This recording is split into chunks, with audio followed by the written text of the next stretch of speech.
Hello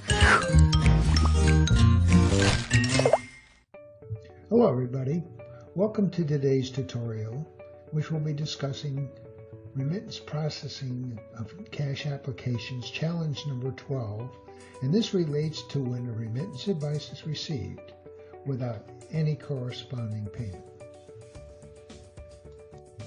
So first we'll start with the overview, then the challenges that this particular issue creates for the cash applications personnel, a checklist to compare your processes against the processes of others in the industry, and then the self-analysis, some questions and suggestions that you may want to consider as you move forward in your process improvement initiative. And then lastly, some process improvement initiatives that others have taken and found to be very successful. So those of you who have attended our tutorials in the past know that this tutorial is a continuation of a tutorial series related to the challenges associated with remittance processing.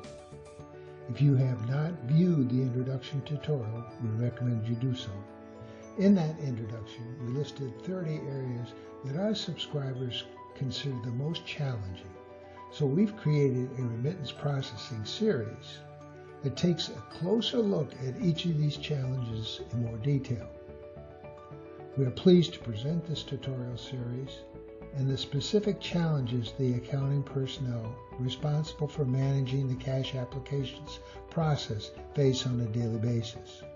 Our goal is to help readers navigate some of the more common aspects of remittance process and guide those building their knowledge base to help them work through some of the challenges they may encounter in their day-to-day operations.